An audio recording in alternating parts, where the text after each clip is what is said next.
Hi everyone, bonjour. My name is Sasha. Thanks for joining the 12 Days of Yoga Challenge. Today we are doing sun salutations, bringing all of the pieces together from the previous videos. And I love sun salutations, whether I do them actually in the morning with the sun or in the afternoon. Sometimes I'll do them as a warm-up for the remainder of my sequence, or as a really slow, easy way to end the day, or just to stretch and to lengthen and strengthen simultaneously. There's such a nice combination of standing poses, forward bends, back bends, even a little bit of the beginnings of an inversion and the beginnings of arm balancing. So let's start. And again, you have to modify to suit your needs. I have blocks here. They're really nice if you can't touch your toes, if you can't touch the floor, or if you need extra length for your arms, sometimes even for your legs. So we'll start at the top of the mat, and you can start with the feet hip width apart, right the width of the hips, about 2 fists between the big toes, or completely together, ideally as if you've made one leg. So you're pressing equally into the feet, you're firming the outer hips in together, and the front and the back of the body together. So you're not sticking your butt out, you're not tilting your pelvis forward, everything kind of comes in line. I consider it like a sandwich in the front and the back. And if you have issues with your back, especially sciatica or your sacrum or your tailbone, you can certainly try hip width apart. If you're pregnant, you can even go a little bit wider. So Tadasana is mountain pose. We start here. I'll break it down first, and then we'll do it with the breath. So feet steady, shoulders and arms slightly back. This often gets confused with just the shoulders back, and then you end up with like Barbie arms. So if you can take the whole arm slightly back so that the thumb is kind of on the back edge of the thigh, that's really nice in placing the shoulder blades. So you extend the fingers, the heels down, you lift the spine and the front of the torso up, and you're breathing. And then the inhale will be a lift of the arms to Urdhva-Hastasana, upward facing hand pose. So stretch the arms, the elbows, the wrists, the fingers up, palms face each other. Sometimes the palms come together and you can look up. It's up to you. But wherever you are, lift the back of the body and the front of the body equally. The exhale is a forward bend. So you can kind of swan dive your arms if that's what feels good for you. As you come forward, you bend, remember, at the top of the thigh. Fingers can come on blocks or the floor or even the shins. But do your best to firm the muscles in the front and the back of the thigh so that the leg stays steady and the spine stays equal. This is Uttanasana, or the spine stays soft, rather. The inhale, and you can stay here, firming the heels down, and over time, the head might start to come to the legs, but that's not necessary. You don't want to push the spine. You want the legs to be solid. The inhale is Ardha Uttanasana. So sometimes people call this like a half lift. So the collarbone is wide, the spine is long. You can certainly come on shins, just avoid the kneecaps. Come onto a stronger bone. So this is the inhale. The exhale is either a plank pose, a step to plank, and you pause, or you can put your knees down, if that's helpful, shoulders over wrists. And I'll do this whole variation first, shifting forward, coming down, elbows back, so that the chest comes down and the toes point back. The shoulders are lifted the whole time, so you're doing your best not to drop the shoulders down. And then as the toenails press down, the kneecaps lift up, and you inhale and come to low Cobra Gujangasana.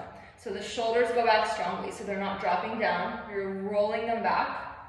The elbows point back. The hands are more or less by the lower ribs, and my legs are super active. My toenails press down, my kneecaps lift up. I'm pressing my pelvis down so that the spine is long. And then the exhale comes back to down dog. You can push through hands and knees and come right to Adho Mukha Svanasana. That's the exhalation. That's one option. The other option is coming from Ardha Uttanasana and jumping right to Chaturanga. So this is the inhale, Ardha Uttanasana. The exhale is a jump directly back to bent elbows. So I bend the knees, I look forward, so the chest is going forward, the butt is starting to go back. I put my hands down and I jump directly to bent elbows. I shoot my legs back as my chest keeps going forward. So this is the exhale, and I go right there. And then you can flip or roll over the toes to upward facing dog, or Urdhva Mukha Svanasana. The knees are up, the hands press down, and watch the front part of the shoulder rolls back, and the shoulder blades come forward into the chest. I'm using my legs forcefully, not forcefully, but firmly, so that I can breathe here. And then the exhale is downward facing dog. And you can roll over your feet, ideally both at the same time, or step, step. And now here we are in down dog. I want to come back to chaturanga just for a moment, because some people tend to roll their shoulders forward in that pose. And we really want to keep the shoulder blades steady in that pose so that they're stable, so that those muscles of the upper back stay firm. So if you're having trouble doing that, you can place blocks right in front of the hands. Step, step to plank. Shift slightly forward so you're on the tops of the toes, and then bend the elbows back, and you'll see the blocks kind of stop the shoulders from rolling down, so you really have to lift them up. You can also do this, practice this chaturanga with a block between the thighs to really work the legs, and a block under the pelvis. And that will help you lift the shoulders up and lengthen the tailbone back if you're doing it that way.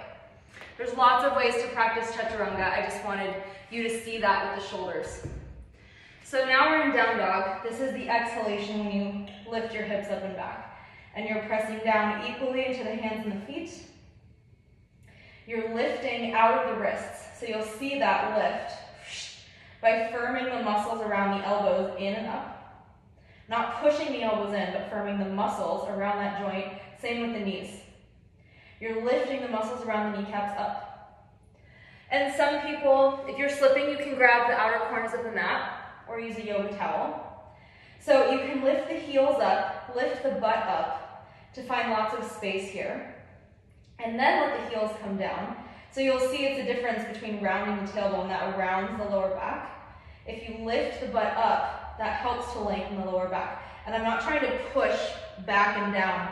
I'm trying to lift up as the heels come towards the floor. They don't have to touch, maybe they will someday. And you're breathing, you can take about 5 breaths here, long, easy breaths in and out of the nose. And you're going for length, so you're really lifting the rib cage up into the hips. And when you exhale, you jump or step the feet forward. This is a step-step where you can take several steps forward. Or you bring the feet right between the hands. If it's helpful, you can look at the feet. Otherwise, or excuse me, if it's helpful, you can look at the hands. Otherwise, just go for it. See if you can jump right there. The inhale, again, is a halfway. Ardha Uttanasana, the collarbone is wide.